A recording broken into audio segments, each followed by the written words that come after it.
successful in or in sort of gastronomy generally and savory cooking. But for the next big book, we decided to work on bread. And I'm often asked, who are these books for? And I like to say they're for people who are passionate and curious about cooking. Because if you're passionate and curious, then there's something in the book for you. If you're not curious, then you can just use a recipe and you don't need to know why things work. So the new book here is on bread. It's 5 volumes, 2,642 pages, 24 kilos, 1,500 experiments, 5 chefs, 1 million words, and we did 36 tons of flour were used during the time we made the book. And there's 1.8 kilos of ink in the book, believe it or not. And we made 60,000 loaves of bread. And it was originally in English, but now, late last year, it came out in French, in Spanish, and German. So this is the 6 volumes. Now, many people think that the golden age of bread was in the past, that the bread of the past was better than today, and that the way we can make good bread is to copy the ideas of the past. Well, we did a lot of historical research.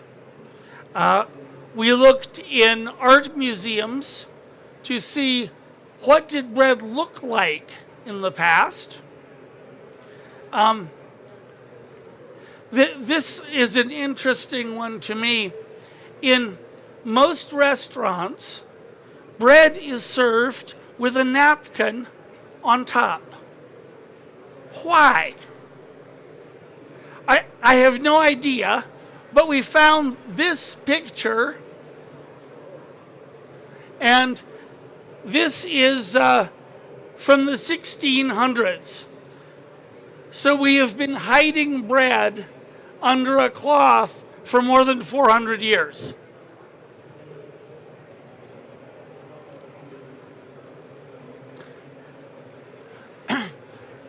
Many of the breads that we're familiar with are more recent than we think. Panettone, an Italian bread, is from the 1920s. So is a baguette.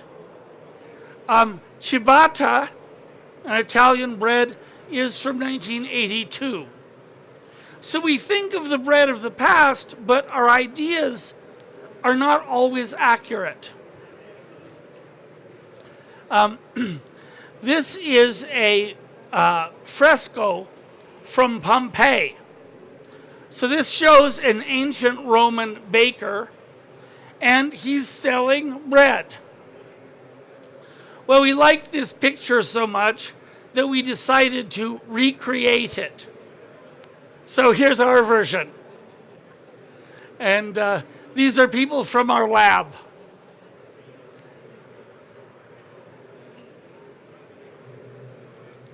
So I think that the idea of the bread in the past is interesting, but the best bread anyone has ever made is actually being made today, not in the past. And that I think that clever bakers will make even better bread in the future.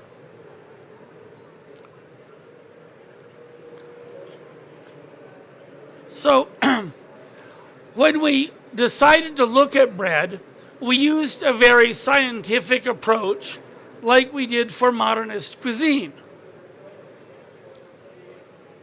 So one of the things that is important in bread is the volume of the bread. How big is it?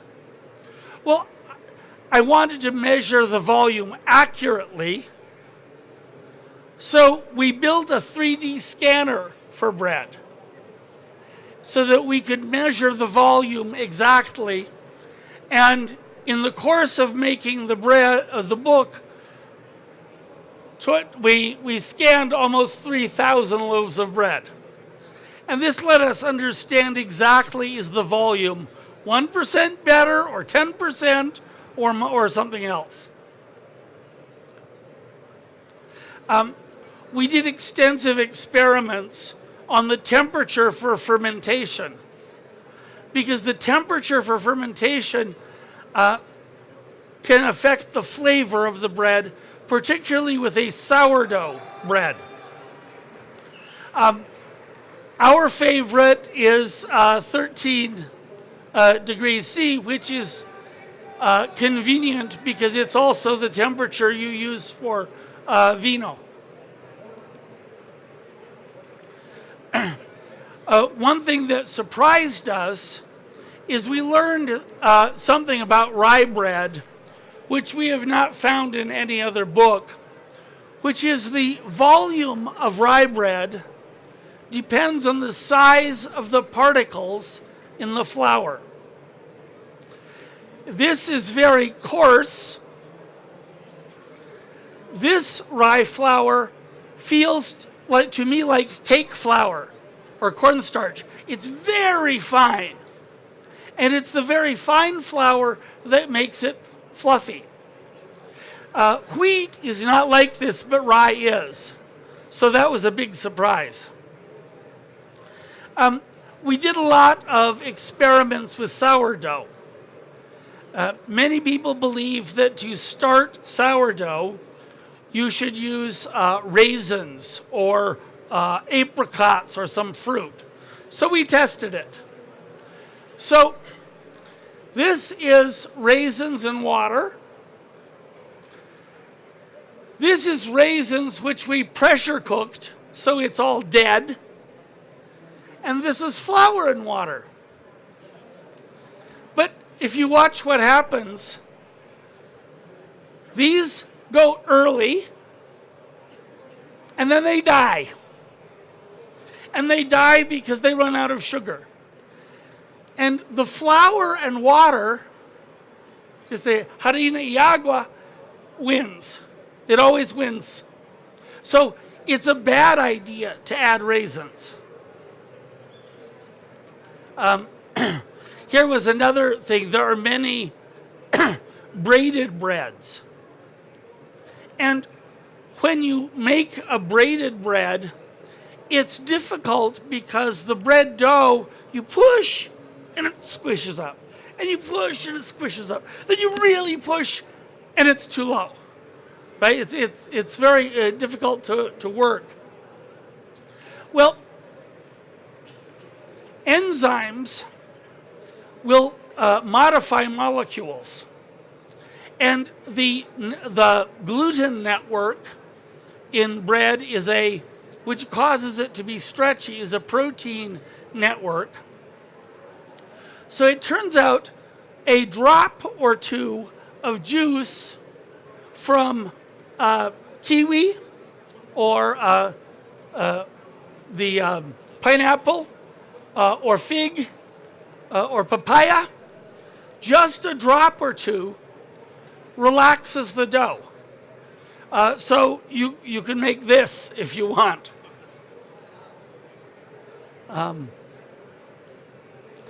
We did a lot of work on proofing.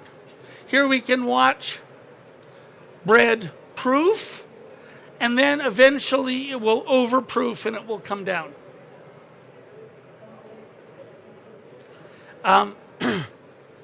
With bagels and many other breads, you put seeds on the outside, but they always come off. So we developed a way to keep them on using a slurry of starch.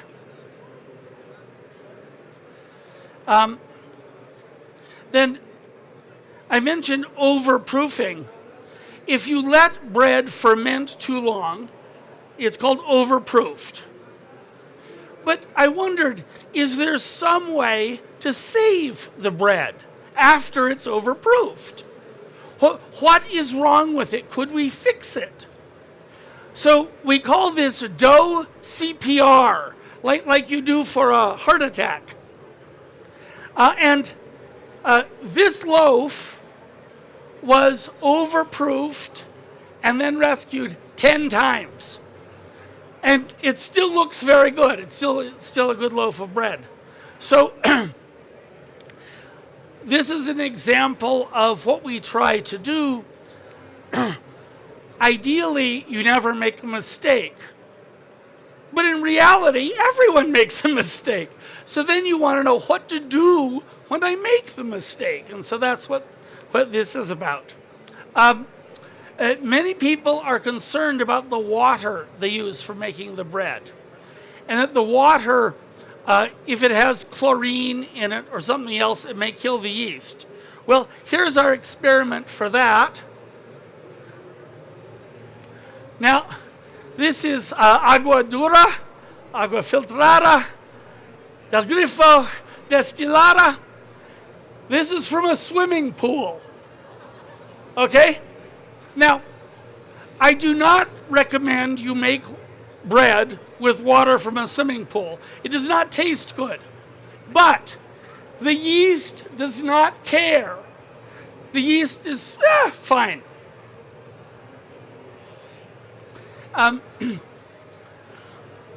One of the most important parameters to a baker is hydration.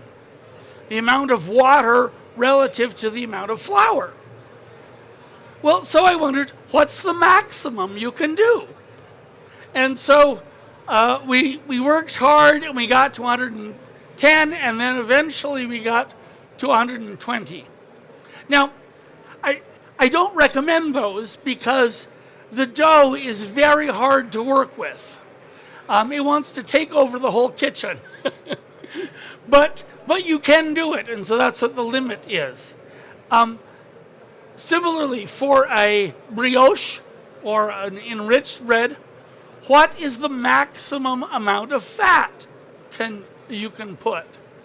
And this is the percentage of butter, mantequilla. And you can see 50% has the highest volume, 75% works, 100% is delicate but delicious, and this one is really too hard. That one's too far. But you can get up to 100%. That means equal weight butter and flour. So this is a baguette, and a baguette becomes crispy on the outside because you put steam into the oven. And when I first learned about this as a child, I thought, no, steam can't work. Steam should make it soggy and wet, but no, it doesn't. But until our book, no one had figured out exactly why steam makes it crispy, and we did. So a sourdough is becoming very popular, but sourdough you must always keep feeding. If you go on vacation, well, too bad. You have to keep feeding. So we developed a way to use frozen sourdough, frozen levain. And that's very convenient if you're going away for a while or if you only make sourdough bread occasionally. So now I want to change to a different question. And the question is, why is bread so cheap? Now, there's huge pressure from consumers to make bread cheap. They always want the price lower. But why? And I think that the interesting example here is to wine or coffee or chocolate. Well, they can be cheap, but they also can be expensive. And the expensive chocolate, the expensive coffee, is usually better than the cheap stuff. But we can have both. So here's well, wine, that's 72 euros a liter, but it can go much higher. Chocolate at 52 euros per kilo. Cafe, 120 euros per kilo. Meanwhile, let's look at flour. Okay, flour is cheaper than dirt.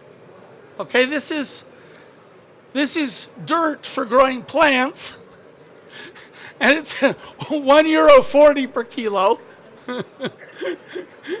This is cheaper, and it's cheaper because in the 19th century, just 120 years ago, our ancestors were afraid they would starve, and sometimes they did starve.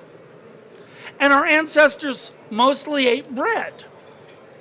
And so we have inherited this complex where we think about bread like, oh my God, we're going to starve. We must make bread cheap. Will you pay extra for bread in a restaurant? So many people will tell me, no, bread should be free. Bread should be free. So then I ask them, okay, should risotto be free? Risotto is mostly starch, it's mostly rice, just like bread. This is a plate of risotto from a restaurant in New York, and it's 86 euros. Now, if you ask most people, they would say, well, that's an expensive restaurant, the chef works very hard, it's creative. Why don't people think that way about our bread? And it's a big cultural shift, but I think that's a cultural shift that we all need to encourage if we want quality bread to continue. The supermarket can always make bread cheaper than a quality producer, always. And it's also more convenient in the supermarket. So we need to encourage people to buy premium breads the way they buy premium coffee or premium chocolate or premium wine.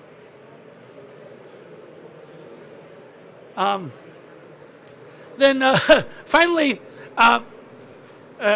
my next book is on pizza. So this is our pizza man, an Italian artist named Artisanal made portraits like this in the 1500s. There was no pizza in the 1500s, so we made this one. And so that's the next thing is Modernist pizza. So now I will take some questions from the audience.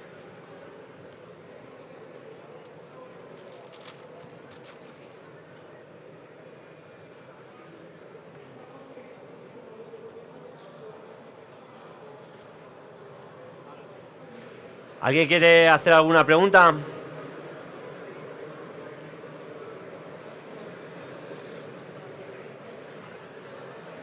Perdonadme, es que se me había quitado la petaca. Ahora... Hello, good afternoon. First of all, thank you very much for your presentation. It was very interesting. Acércate un poquito del micro, por favor. I assume that most of your information is in your books? The information you presented Yes. Okay. Yeah, all of it, plus much more. Okay, anyway. That's how I fill up all these pages. That's good. But can you explain briefly a couple of things about sourdough? In one of your slides, it was written that your favorite sourdough was fermented 13 degrees. Yes. Question is why? Has this sourdough special? And secondly, you mentioned that you develop a method to ferment bread with frozen sourdough. That's also interesting for me. If you can explain it briefly. Thank you. Okay, so sourdough is a mixture of many types of yeast and bacteria together. And those sourdough organisms, generally speaking, make two types of acid. They make lactic acid. Lactic acid is like sour milk or yogurt. They also make acetic acid. That's like vinegar. So by changing the temperature at which you ferment and which you feed thing, that will change the balance between the lactic acid and acetic acid. And so you can take your pick. You can have a very acidic one or a very not acidic. I just gave a talk in France. And in France, there's a bit of a paradox. Sourdough is popular, and customers want sourdough, only they don't want their bread to taste sour. All of my French baker friends say the customers want sourdough, but they get mad if it tastes like sourdough. So they have to use a very special technique to make sourdough that's not very sour. In our case, we tried every temperature from 5 degrees up to 40 degrees. And it happens that the one we liked best was 13, which is very lucky because you can buy a small refrigerator made for wine that does 13C perfectly. So it's a convenient choice. But it's just our personal choice of something that balances the acid. On the frozen sourdough, when you freeze sourdough, it will eventually kill the culture. For the first 2 weeks, you can still use it. But after that 2-week period, the flavors are all still there. So every flavor is there. You just have to add some yeast. So you add 0.5% by weight yeast with the sourdough, and it works great. And it gets you all of the flavor and the texture, the other benefits of sourdough, but with the convenience of being frozen. Okay? Yeah? Hello. Do you have an example and a baker in the United States that they could find the way to the people pay more for the bread? Oh, sure. Yes. In San Francisco, there's a bakery called Tartine. Tartine bread is $10 a loaf, so 9 euros something, and it comes out at 4 p.m. So you have to line up to get it at 4 p.m. and people do every day. There's a line a block long. So they've built a bigger bakery and they still sell out. So Tartine in San Francisco, that works. And yeah, you use a word like premium bread. It's common that the definition. Do you have another one like a specialty bread or fine bread or bread de autor? Well, you can make whatever name you would like, of course. If you go to a special bakery, that's less convenient than being at the grocery store. It just always is. And it usually costs more. But there are places in the U.S. where people are supporting it. Not as many as I would like, but I think the trend is growing. We find farmers are working to grow special varieties of grain. So the United States Department of Agriculture did a study to say, where does the money from a typical loaf of bread in the supermarket go? So the typical supermarket loaf costs about 2 euros. The farmer gets 5 cents. Okay, almost nothing. Now that's absurd, we should be willing to spend more for the farmer. But the bread, because we were so worried about bread being cheap and available to everyone, wheat was commoditized. So what people are starting to do in the United States is they're starting to say, we'll grow a special variety of wheat. And it will cost a little bit more, but it's actually very small. And if it tastes better, that starts building share in the same way that, say, Costa Rican coffee becomes more expensive, or a chocolate from Ecuador becomes more expensive. So I think the trend is just now starting. But of all of the food that we made into a commodity, wheat and bread are the most commoditized foods. And so that is a challenge for all of us who love bread. Okay? Sí. Hello, congratulations. My name is Jordi Galles from Europastry. First of all, congratulations for the presentation, and I have two questions. One more personal. I would like to know what brought you to the bakery for the first place after coming with your background. It's a matter of curiosity, what brought you there. And the second question would be more entrepreneurial in terms of with all the knowledge you've been creating in this lab and after this book and the pizza one, which is the next bakery project you have in mind? Okay, well, when I was 9 or 10 years old, my grandmother made bread for me. And I was amazed because most children don't know where food comes from. They think it comes in a plastic bag. But my grandmother took flour and water and she made bread. It was amazing. So I have made bread myself since then.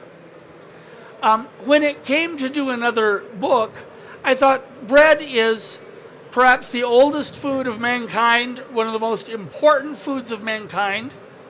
It's also, like I said, the most commoditized food. There's a lot of things about bread that everyone knows, which are false. And so that means there was an opportunity for us to do experiments. And for example, every book on bread says you must knead the bread to develop the gluten. It's wrong. The kneading bread will speed up the development.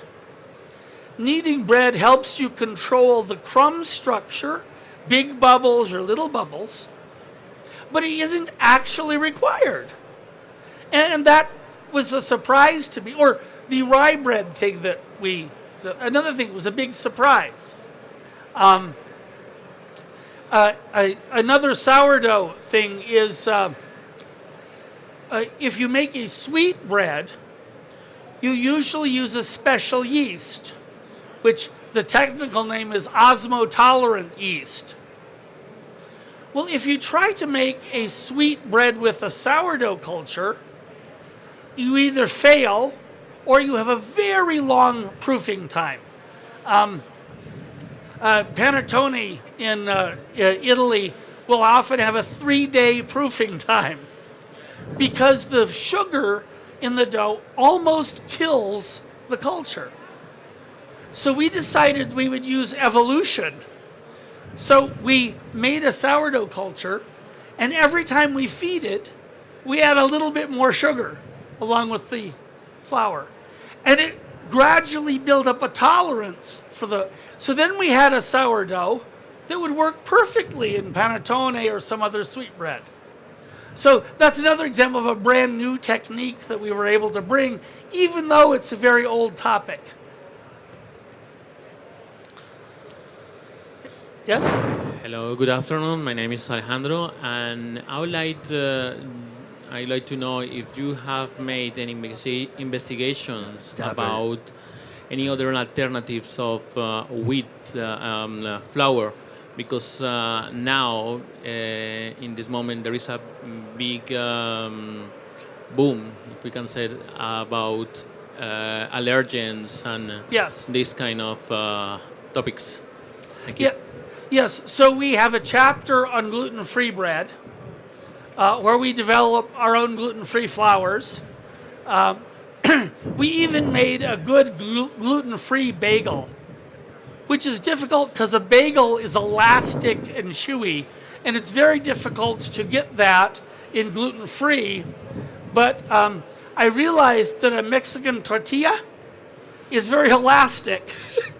So we use the masa harina in our gluten-free bagel, and it makes a great gluten-free bagel. So we do have a recipe set up. We also have a chapter called Bread and Health, where we examine the truth about the allergens. So in this case, there is about 1% of the people have a disease called celiac, which means they can't have gluten. But the number of people who think they are sensitive to gluten is much higher. Well, scientists have looked, and the trouble is they can't find anyone like that in a test. So they will run advertisements, get a bunch of people who all say they can't tolerate gluten. So they divide them up into two groups. One group they give regular bread and gluten to.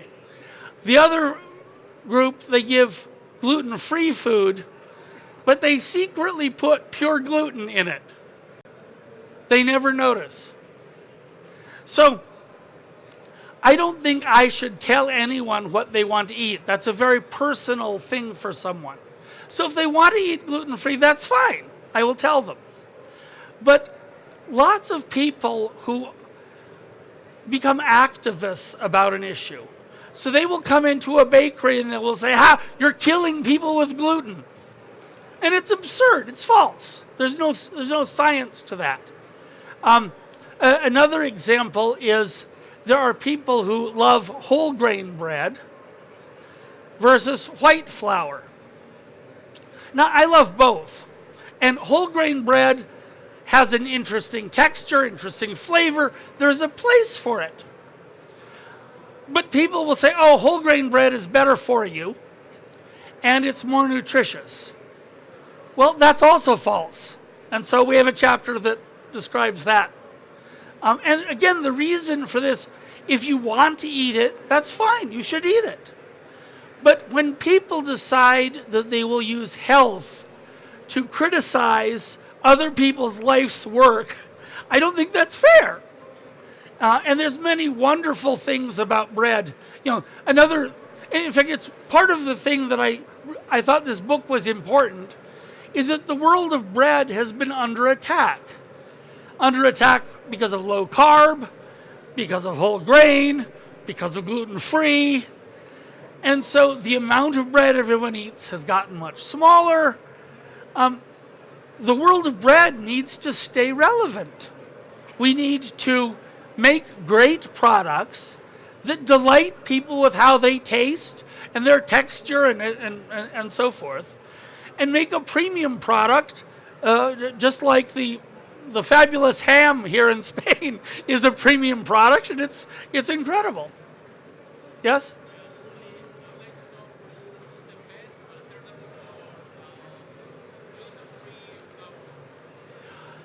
Yeah, so I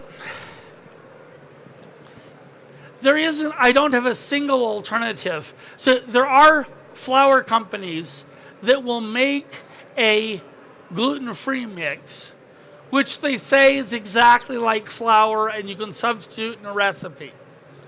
In our experience, that's not quite true. It'll work in some recipes much better than other recipes. So we developed some recipes using those commercial flours. Then we developed our own flours that are specific to a type of bread. So for example, we have a gluten-free brioche, which is very successful. Now, partly that's because butter tastes good and it disguises some things. If I made my best brioche with gluten and my best brioche without gluten, you could tell. But if I only give you the gluten-free, you might not tell. and so that would be an example. But the flours we use for that are very different than the other things. I mentioned for bagels to get an elastic, chewy product with most of the starches you use in a gluten-free is very hard. But the masa harina, this Mexican tortilla, is cooked twice. They gelatinize the starch, then they grind it, and then you make a dough, then you cook it a second time. And by cooking twice, it makes the starch gel much tougher, which is why you can stretch a tortilla, even a corn tortilla will stretch. And so, but I wouldn't use that recipe for brioche. It would have the wrong texture. So it really depends on the bread. Okay? One more? Cheers, Nathan. You guys from Modernist Cuisine, you come from Seattle. It is a place really relevant to innovation. What do you think are the open paths as far as bread is concerned regarding innovation? Well, so if I went to the 10 best restaurants in Madrid, we could argue about which one is of the 10 best. But on anyone's list of the 10 best restaurants, I would find different menus because each chef has their own specialties. And in fact, at the very best restaurants, I would find they change the menu through the year, even maybe every week. If I went to the 10 best bakeries in Madrid, I would find pretty much the same breads. And the problem here is, after World War II, in Europe and the United States, everyone wanted to make bread cheap. And they did. It didn't taste good, but it was cheap. Well, then in the 70s, there was a reaction to this, and the reaction became called the Artisanal bread movement. And this convinced the world of bread, all of the best bread was in the past. And so I should use very simple techniques and primitive techniques. In the United States, it's gotten ridiculous where one baker will say, oh, well, I'm artisanal. And the other guy says, no. I use wood-burning oven. The other guy says, oh, that's nothing. I make my own flour. And my rhetorical question to them is, what is the next thing? To use stone tools? Would that make better bread? And the fact is, most of the breads we make today are modern. The bread at Tartine is a high hydration bread. High hydration breads are all modern. People think, oh, they look rustic. It must be like a peasant. No. You think that if you haven't made them. If you make them, the dough is so sticky, it's a pain, it's difficult to work. They didn't do that in the 19th century. So what we need, but the thing for innovation in bread is people have to think it's okay to innovate. If you say, this is my bread, it's brand new, a chef would have no problem with that. A winemaker would have no problem with that. If I go to a cheese store in Spain or in Italy or in France, I'll find 100 kinds of cheeses. If I go in a bakery, I'll find 6 kinds of bread. There's no reason for us to all make the same thing, even though they're wonderful. I think innovation is something, and the bread world has been afraid of it because they've been afraid, I think, that new means it's not good, so they have to pretend it's from the past. Okay? ¿Alguien más quiere hacer alguna pregunta?